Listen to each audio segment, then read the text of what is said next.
Diyos ko, Apo. Sino naman kaya yung mga yun? Kailangan natin silang mai-report. Hindi ko na ho. Ang bilis ho ng lahat ng mga pangyayari. Bakit ka tatargetin? Paano ka nakatakas?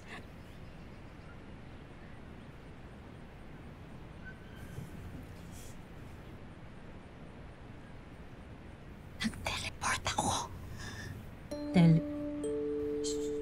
Telepon.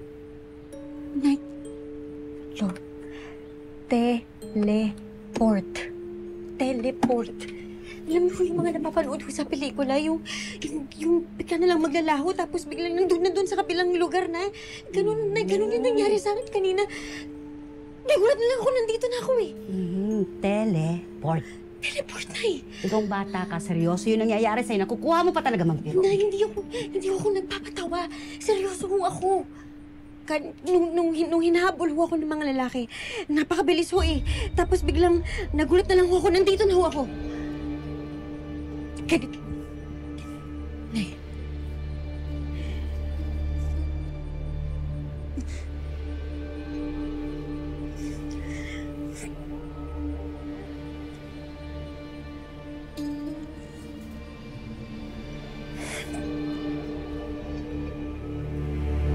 Hindi ko siya gumagana ngayon eh.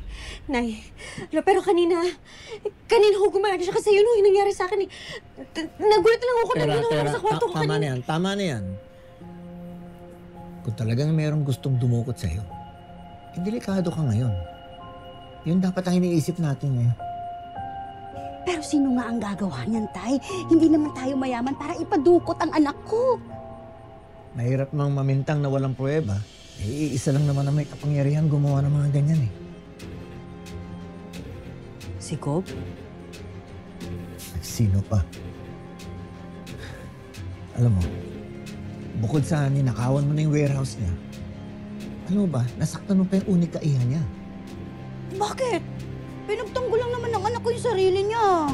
Kahit pa. Alam mo naman kung paano mag-isip yung si Gob, di ba? Hindi nagpapadehado yun. Kaya ang kutob ko talaga, siya lang ang nagpapadukot dito. Anong gagawin natin, Tay?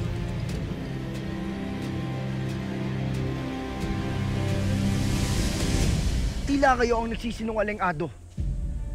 Paano niyo sasabihin sa akin na ako isang pangkaraniwan kung meron akong kapangyarihang maglaho? Paano niyo may papaliwanag sa akin ng marka sa aking likuran?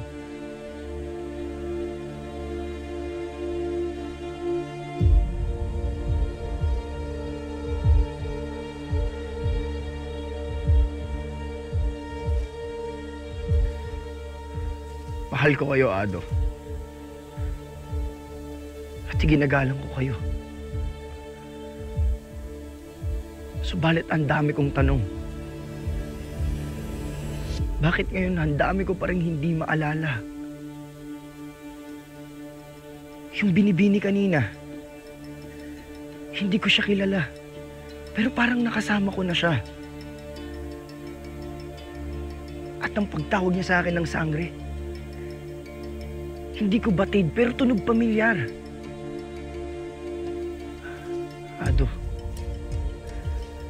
ako'y nakikiusap. Sabihin niyo sa akin ng totoo kung sino ba talaga ako.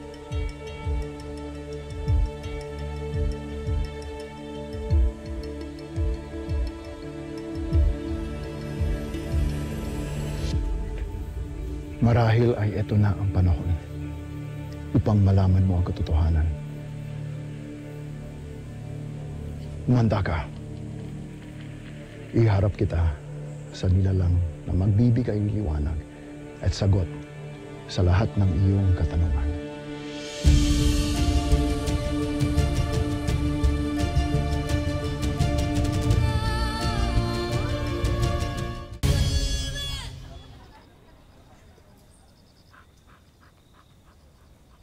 Paano kung tama nga si Lolo Javier? Paano kung bigla akong balikan ng mga lalaking yun? Don't worry! Hindi ka naman nila makukuha kasi may powers kang mag-disappear. Hindi ko pa rin naman kasi maintindihan kung kung bakit at paano ako nakapag-teleport kanina eh. Ano ba kasi talaga nangyayari sa akin? Kahapon nakakaintindi ako ng mga hayop bigla. Ngayon naman ito. Ano ba naman? Nababaliw na yata ako. Ang saya kaya! Ang dami mong powers, no? I-enjoy mo na lang! Alam niyo, nung nasa kulungan ako, nung magbo-birthday ako, ang hiniling ko, magkaroon ako ng mga kapangyarihan tsaka yung maging superhero ako. Ibig sabihin, natupad na ang wish mo. Di ba bata ka pa lang? Yun ang dream mo? Ang maging superhero? Ayan, binigyan ka na ng powers. Pwede ba yun? Tapos hindi naman naniniwala sa akin si nanay. Sana meron akong nakakausap tungkol dito.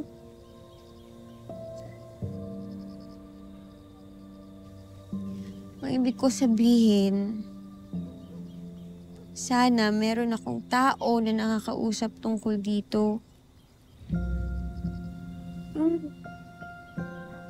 Nakakapagpaliwanag sa akin kung ano ba talaga nangyayari sa akin. Kung ano to, para saan ba to, bakit ako nagkakaganito. Sana may makilala ako na makakapagbigay sa akin ng mga sagot.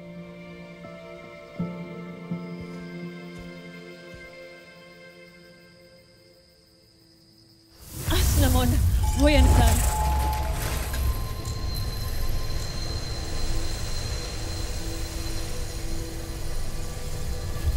Namon, Boyan-san!